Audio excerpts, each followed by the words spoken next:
हाय दोस्तों, welcome to धन। दोस्तों अभी रिसेंटली धन के मीट एंड ग्रीट इवेंट पे हमें एक ऐसा कॉम्प्लीमेंट मिला जो एक्चुअली हम समझ नहीं पा रहे थे हम उसको किस तरीके से रिसीव करें। दोस्तों ये एक डायरेक्ट कॉम्प्लीमेंट नहीं था, लेकिन हमने इसको बहुत ही पॉजिटिव तरीके से लिया। हमें एक यूजर ने बताया कि उन्होंने जब आज से 1 साल पहले ट्रेडिंग स्टार्ट करी थी तो उनको स्टॉक्स के नाम तक नहीं मालूम होते थे, उनको यह भी नहीं मालूम होता था कि स्टॉक ढूंढने कैसे जाते हैं। इस इवेंट में उन्होंने हमसे एक बहुत ही सिंपल सी बात बोली। उन्होंने बताया कि जो मैं ब्रॉडली सारे स्टॉक्स जो चूज करता हूं उसमें से बहुत सारे मेरे चल जाते हैं, कुछ कुछ नहीं चलते तो मेरे पास एक स्टॉप लॉस होता है। तो 3-4% के आसपास का मैं स्टॉप लॉस रखता हूं, 7-8-9% के आसपास का मैं टारगेट रखता हूं और मुझे अपनी ट्रेडिंग स्ट्रेटजी पे पूरे तरीके से विश्वास है। और पिछले 1 साल में YouTube की मैंने सारी वीडियोस देखी हैं जो हमने पब्लिश करी हैं। उन्होंने बताया कि पिछले 1 साल पहले जब मुझे कुछ नहीं आता था तो मेरा यह क्वेश्चन था कि अच्छे स्टॉक्स कैसे ढूंढे जाते हैं। कह रहे आज मैं दावे के साथ बोल सकता हूं कि मेरे को अच्छे स्टॉक्स ढूंढने आते हैं, लेकिन अब मेरी जो प्रॉब्लम है वो है कि मैं जो स्टॉक्स होल्ड करता हूं ये जरूरी नहीं है कि वो 1 हफ्ते या 15 दिन या 20 दिन के अंदर मुझे 7 से 8% का रिटर्न दे दे। कभी कभी वो स्टॉक 2 महीने 3 महीने भी रिटर्न देने में लगा रहा है। तो मुझे ये बताइए कि मोमेंटम वाले स्टॉक्स कैसे चूज करते हैं। अब दोस्तों आप भी ये सोच रहे होंगे कि इसमें कॉम्प्लीमेंट वाली कौन सी बात है। हमने भी आपस में एक दूसरे का फेस इसी तरीके से देखा था कि एज सच कोई कॉम्प्लीमेंट नहीं है, लेकिन हमें याद है आज से 1 साल पहले जब हमने अपने चैनल पे बहुत ही एक्टिवली वीडियोस बनाना स्टार्ट करी थी, आज से 1-1.5 साल पहले के आसपास, तब की अगर हम बात करें तो हम बहुत ही बेसिक बातें डिस्कस किया करते थे। ट्रेड कैसे प्लेस करते हैं, ऑर्डर कैसे प्लेस करते हैं, कैसे फंडामेंटल फैक्टर्स देखे जाते हैं, मूविंग एवरेज क्या होती है, मूविंग एवरेज क्रॉसओवर क्या होता है। इससे हमारे यूजर्स को बहुत फायदा हुआ है। तो आज हमारे यूजर्स जो है वो टेलीग्राम की अनवांटेड टिप्स पे काम नहीं कर रहे, वो अपने आप एक एनालिटिकल व्यू लेकर अपनी साइकोलॉजी को स्टडी करके अपने लिए अच्छे स्टॉक्स ढूंढ पा रहे हैं। तो दोस्तों यहां पर अब पिछले 3 से 4 महीने में हमने ऑलरेडी ये डिसाइड किया कि हम अपने लेवल को यहां पर इंक्रीज कर रहे हैं। तो यहां पर हम जब अपने लेवल को इंक्रीज कर रहे हैं, अपने कंटेंट का इंटेलेक्चुअल लेवल इंक्रीज कर रहे हैं, एनालिटिकल लेवल इंक्रीज कर रहे हैं, तो इसके साथ साथ हम और आप दोनों इसके स्टेक होल्डर्स हैं। इससे हमें और आपको दोनों को फायदा होने वाला है। आज से 1 साल के बाद देखेंगे तो आप अपने आप को ज्यादा एजुकेटेड फील करेंगे, ज्यादा एजुकेटेड मानेंगे। दोस्तों अगर उस यूजर की तरह आपको भी लगता है कि आपको यहां से बहुत ज्यादा फायदा हुआ है, तो हम यहां पर अपने लेवल को जब इंक्रीज कर रहे हैं, हम चाहते हैं कि आप उसी एक्साइटमेंट से इस नए लेवल को भी रिसीव करें। तो कमेंट्स में एक्साइटेड लिख दीजिए, मैं समझ जाऊंगा कि आप रेडी हैं अगले लेवल पे जाने के लिए। तो दोस्तों आज का ये वीडियो डेडिकेटेड है उस यूजर के लिए जिन्होंने हमसे मोमेंटम स्ट्रेटजी मांगी है। आज मैं इस वीडियो में आपके साथ डिस्कस करने वाला हूं कि किस तरीके से आप किसी स्टॉक में मोमेंटम वाला एरिया कैच कर सकते हैं। नॉट जस्ट दिस, मोमेंटम वाले एरिया के साथ साथ कैसे ऐसे स्टॉक्स ढूंढ सकते हैं जो मोमेंटम वाले एरिया में है। नॉट जस्ट दिस, इसी वीडियो में मैं आपको बताऊंगा कि कैसे आप अपने पोर्टफोलियो से पैसिव इनकम जनरेट कर सकते हैं एंड ऑल्सो इसी स्ट्रेटजी को यूज करके कैसे अपने लिए एक्स्ट्रा ROI जनरेट कर सकते हैं। दोस्तों ये सारी की सारी चीजें आज हम इस वीडियो में डिस्कस करने वाले हैं, so stay tune till the end और वीडियो को अभी कभी लाइक कर दीजिए। दोस्तों यहां पर सबसे पहले मैं आपको एग्जांपल दिखाता हूं कि कैसे मोमेंटम फाइंड आउट किया जाता है किसी पर्टिकुलर स्टॉक के अंदर। हम में से ज्यादातर लोग जो गलती करते हैं वो ये है कि हम सारे के सारे ऑसिलेटर्स, चाहे वो स्टोकेस्टिक ऑसिलेटर हो, विलियम परसेंटेज आर हो, CCI हो या फिर RSI हो, हम इन सभी को रिवर्सल के लिए यूज करते हैं। दोस्तों मैं आपको एक चीज बता दूं, मैंने पहले भी कई बार ये बात करी है कि ऑसिलेटर सिर्फ आपको रिवर्सल नहीं बताते, ऑसिलेटर आपको मोमेंटम भी बताते हैं, ऑसिलेटर आपको ट्रेंड की स्ट्रेंथ बता देते हैं। आप नोटिस करेंगे ज्यादातर केसेस में एक स्टॉक जब लंबी रेस का घोड़ा बनता है उससे पहले ही उसका RSI ओवरबॉट हो जाता है। तो RSI 70 के ऊपर जब रहता है वहां से स्टॉक में एक शानदार रैली शुरू होती है और इस टाइम पर जब जब भी कोई डिप्स आते हैं, these should be seen as a buying opportunity. दोस्तों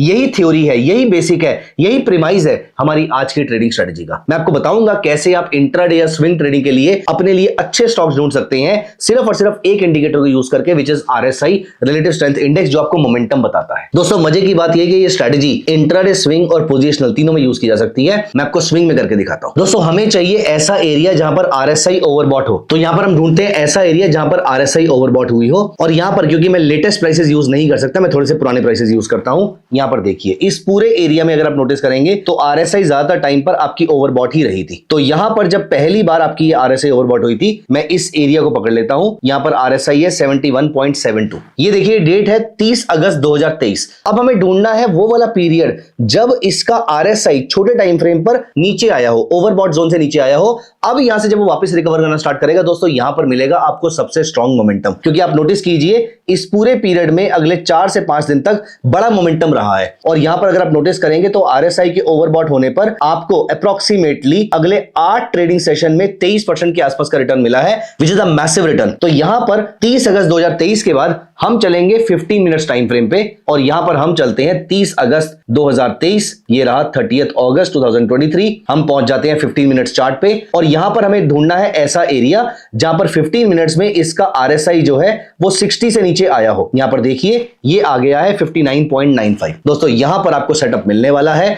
अब ये आरएसआई जैसे ही ऊपर जाना शुरू करेगा दोस्तों यहां पर हमें स्टॉक को परचेज कर लेना है। आपके सामने दो ऑप्शन है। अगर इस पीरियड में जो ये डाउनसाइड रही है, जब ये 15 मिनट्स का आरएसआई 60 के नीचे आ गया है, जैसे कि यहां पर आया था और इसका लोएस्ट लेवल 55 था, अब जब ये 60 के नीचे आ गया है तो यहां से ही वापस रिवर्सल ले सकता है। दोस्तों यहां पर दो चीजें हैं। अगर इस बीच में आपका 9 पीरियड ईएम में इस पर्टिकुलर स्टॉक में 15 मिनट्स टाइम फ्रेम पे अगर 9 ईएम में 30 के नीचे आ गया होगा, अब जब ये 9 वापस 30 के ऊपर जाएगा हम यहां पर परचेज कर लेंगे, या फिर हम यहां पर लगा देते हैं हाइकन आशी कैंडल, क्योंकि हर बार ऐसा नहीं होगा कि 9 पीरियड मूविंग एवरेज 30 के नीचे जाएगा, कभी कभी नहीं भी जाएगा, लेकिन ऐसे केस में आपकी हाइकन आशी कैंडल्स डेफिनेटली रेड हो चुकी होंगी और यहां से वो जैसे ही ग्रीन होना स्टार्ट हो जाएंगी वहां पर हम अपने स्टॉक को परचेज कर लेंगे। दिखाता हूं मैं कैसे। दोस्तों वापस चलते हैं उसी डेट की तरफ। तो 30 अगस्त 2023 पे चलते हैं। यहां पर देखिए मैंने बताया था आपको, यहां पर जब आरएसआई 15 मिनट्स में 60 से नीचे आ जाएगी तो इस जगह पर देखिए आपकी हाइकन आशी कैंडल्स जो है वो रेड हो चुकी है। अगर आपको नहीं दिख रहा है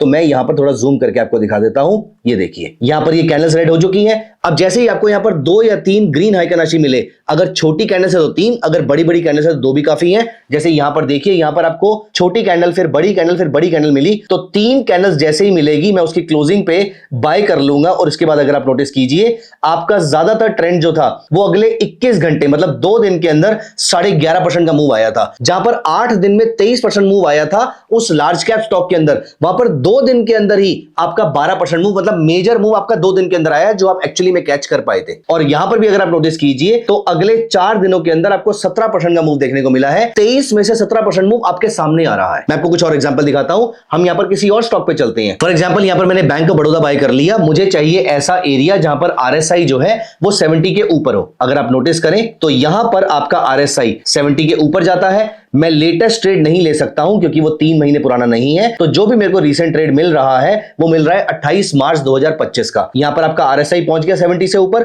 बस आपको ये डेट याद रखनी है, 28 मार्च 2025 बैंक ऑफ बड़ौदा आपका स्टॉक है। 15 मिनट्स टाइम फ्रेम पे चलते हैं। यहां पर देखिए अब हमें वेट करना है कहां पर हमारा 15 मिनट्स का जो आरएसआई है वो 60 से नीचे आ जाए। तो यहां पर देखिए इस जगह पर 15 मिनट्स का जो आरएसआई है वो 60 से नीचे आ गया है। यहां पर अभी के लिए फिलहाल मूविंग एवरेज नीचे आ रही है, पूरी तरीके से नहीं आई है, उसको आने देंगे। एनीवेज रेड हाइकन आशी बन रही है और हमारे सामने 3 ग्रीन हाइकन आशी नहीं बनी है। दोस्तों 3 ग्रीन हाइकन आशी बनती है यहां पर और यहीं पर आपका मूविंग एवरेज क्रॉसओवर हो जाता है। यहां पर आप नोटिस कीजिए अब आपका स्टॉप लॉस रहेगा। जब तक आपका 9 period moving average 100 period EMA के नीचे ना जाए तब तक आप स्टॉक को होल्ड कर सकते हैं। लिख लीजिए स्टॉप लॉस के रूल को। आपने 9 को 30 के नीचे जाने पर एग्जिट नहीं करना, आपने 9 को 100 के नीचे जाने पर एग्जिट करना है। और यहां पर आपने स्टॉक को परचेज कर लिया है। दोस्तों अगले 3 दिन के अंदर 1% का मूव मिलता है, अगले 4 दिन के अंदर 1% का मूव मिलता है, लेकिन अगले 5 दिनों के अंदर आपको 5% के आसपास का मूव मिल जाता है। 5 डेज में 5% return is not bad at all, right. अगर आपको ये रिटर्न इंक्रीज करना है तो दोस्तों मैं पर्सनली यहां पर बाय पे जाऊंगा। बाय पे जाने पर मैं ना ट्रेडिंग करूंगा ना इन्वेस्टिंग करूंगा, मैं क्लिक करूंगा एमटीएफ पे। वो शेयर जो मार्केट में 285 रुपीज का चल रहा है वो मुझे एमटीएफ में मिल रहा है 68.69 रुपीज का। मतलब यहां पर मुझे अप्रोक्सीमेटली 25% पैसा पे करना है और मैं पूरी रैली का पार्ट बन सकता हूं। तो 5% की जगह मेरे कैपिटल पे एक्चुअली मुझे 20% के आसपास का आरओआई मिल रहा है। अब आप सोच रहे होंगे कि अगर मुझे ये शॉर्ट सेल का ट्रेड लेना है तो क्या करना है। मैं आपको एक ट्रेड शॉर्ट सेल वाला भी दिखा देता हूं। यहां पर हम दोबारा चलते हैं वन डे चार्ट पे। Rather let me tell you something really interesting. Short sell वाले ट्रेड्स और शार्प होते हैं और मोमेंटम से भरे हुए होते हैं। दोस्तों यहां पर देखिए इस रैली में पहली बार आपका आरएसआई 30 से नीचे आता है। ये वन डे चार्ट है। ये डेट है आपकी 7 जनवरी 2025। अब हम चलेंगे 15 मिनट चार्ट पे और हम चलेंगे 7 जनवरी 2025। ये रहा 7 जनवरी 2025। यहां पर हम पहुंच गए। इसके बाद अब देखिए आपका आरएसआई जो है वो अब यहां पे 40 से ऊपर चला जाना चाहिए। तो ये ऑटोमेटिकली यहां पर जा चुका है। इस बीच में आपको 3 रेड हाइकन राशि कहीं नहीं मिल रही है। यहां पर मिली 2 छोटी, यहां पर मिली 2 छोटी, यहां पर मिली 2 छोटी, यहां पर मिलती है 3 और यहां पर मैं शॉर्ट सेल कर दूंगा। प्राइसेस जाते हैं ऊपर लेकिन मेरा स्टॉप लॉस नहीं काटते हैं, सिर्फ 1% ऊपर गए हैं। मेरा स्टॉप लॉस है जब 9 पीरियड ईएम में 100 के ऊपर चली जाएगी। और दोस्तों यहां पर देखिए ये मिलती है मुझे डाउनसाइड रैली, जो अगले 5 दिनों के अंदर किसी स्टॉक में, किसी लार्ज कैप स्टॉक में मुझे 6% के आसपास की डाउनसाइड देती है। अब शायद आप ये सोच रहे होंगे कि मैं डाउनसाइड को कैसे कैच कर सकता हूं, क्योंकि अगर किसी स्टॉक में डेरिवेटिव प्रोडक्ट अवेलेबल ना हुआ, फ्यूचर ऑप्शन अवेलेबल नहीं हुआ, तो मैं क्या करूंगा। दोस्तों यहां पर भी आपको घबराने की जरूरत नहीं है। यहां पर धन का एक बहुत ही इंटरेस्टिंग फीचर है, which is rent your stocks, which is SLBM feature. आपको यहां पर जो भी स्टॉक चाहिए आप यहां पर सर्च कर सकते हैं। जैसे आप यहां पर देखिए, बैंक ऑफ बड़ौदा अवेलेबल है 2 दिसंबर 2025 तक के लिए, 6 जनवरी 2026 तक के लिए और 3 फरवरी 2026 तक के लिए। मतलब आपके पास 3 अवेलेबल है। आप इनमें से जौन सा भी चाहे वो सिलेक्ट कर सकते हैं। मैंने इसको सिलेक्ट कर लिया है, तो मैं इसको बोरो कर देता हूं कि मुझे सिर्फ 0.3% की यील्ड पे ये शेयर बोरो करने को मिल रहा है। मैं चाहूं तो इसको 3% के रेट पे बोरो कर सकता हूं, क्योंकि मैं अगर 1 महीने के लिए इसको 2%, 3%, 1% के लिए बोरो करता हूं, मेरा टारगेट रिटर्न 5 से 6% का है। मैं अच्छा खासा रिटर्न यहां से जनरेट कर पाऊंगा। दोस्तों ये पूरा का पूरा मार्केट प्लेस है। यहां पर आपको शेयर्स लेंडिंग करने को मिल जाएंगे, शेयर्स बोरो करने को मिल जाएंगे। तो इस तरीके से आपके पास जितनी भी शॉर्ट सेलिंग अपॉर्चुनिटीज आती हैं, जो अभी तक सिर्फ FNO कॉन्ट्रैक्ट्स में अप्लाई की जा सकती थी, दोस्तों अब वो सारी की सारी ट्रेडिंग स्ट्रेटजीज आपकी कैश मार्केट में भी यूज की जा सकती हैं। अब आप बेधड़क होकर जिस भी स्टॉक के अंदर आपको सेलिंग दिख रही है, जिस भी स्टॉक में आपको वीकनेस दिख रही है, उन सारे स्टॉक्स को एक एक करके आप शॉर्ट सेल कर सकते हैं। बोरो करने के लिए स्टॉक्स मिल जाएंगे, आप उसको सेल कर दीजिए, एक माइनर सी कॉस्ट बियर कीजिए और ये सारा का सारा प्रॉफिट आपका हो जाएगा। तो अगर अप ट्रेंड में प्रॉफिट इंक्रीज करना है, मैग्नीफाई करना है, तो MTF, और अगर डाउन ट्रेंड में करना है तो SLBM। दोस्तों मैं लास्ट में आपको बताता हूं कि इस पूरी स्ट्रेटजी का स्कैनर कैसे बनाया जा सकता है। हम चलते हैं धन के scanex.trade पे और मैं यहां पर जाता हूं, ऐड फिल्टर कर देता हूं। तो मेरी सिंपल सी कंडीशन है, RSI जो मेरी है 14 पीरियड 1 डे वाली जो RSI है, वो मेरी 70 से ऊपर होनी चाहिए। आज की डेट में ऐसी सिर्फ 100 कंपनीज है, लेकिन एट द सेम टाइम मेरी जो RSI है, इस बार मेरी जो RSI है वो डे वाली नहीं, 15 मिनट्स वाली जो मेरी RSI है वो मेरी 60 से नीचे होनी चाहिए। दोस्तों ऐसा करने पर मुझे वो सारे स्टॉक्स मिल जाएंगे जिनमें डिप चल रहा है। ऐसे 74 स्टॉक्स अवेलेबल हैं। अब मुझे सिर्फ इनको ट्रैक करना है और जैसे ही इनमें बाइंग अपॉर्चुनिटी बनेगी मैं यहां पर बाय कर लूंगा। आप चाहें तो ये भी चेक कर सकते हैं एक कंडीशन ऐड करके कि RSI 70 से ऊपर तो है ही, लेकिन एट द सेम टाइम मेरा 9, 30 और 100 पीरियड का जो मूविंग एवरेज है वो भी सिंक में होना चाहिए। लेकिन जिन स्टॉक्स का RSI 70 से ऊपर रहेगा, मोस्टली वो स्टॉक अप ट्रेंड में ही चल रहे होंगे, तो अगर वो कंडीशन नहीं भी डालेंगे तो चलेगा। लेकिन RSI का जो स्क्रीनर है वो मैं आपके लिए सेव कर लेता हूं। इसका मैं नाम रख रहा हूं सुपर मोमेंटम RSI स्क्रीनर। और अगर आपको ये स्क्रीनर चाहिए तो आप यही word super momentum RSI screener आप एक बार कमेंट्स में डाल देंगे। अगर आप कमेंट्स में ये स्क्रीनर का नाम डाल देते हैं तो हम आपके साथ ये पूरा का पूरा स्क्रीनर शेयर कर देंगे। दोस्तों SLBM का feature is a game changer. Please make sure that you are exploring it. आप इसको तभी यूज कीजिएगा जब आपके रिस्क मैनेजमेंट अलाउ करे, जब आपके रिस्क के प्रिंसिपल्स अलाउ करें। लेकिन ये प्रोडक्ट स्टडी कर लीजिए। This is the product of future. मिलते हैं अगली वीडियो में। Bye bye, take care of yourself.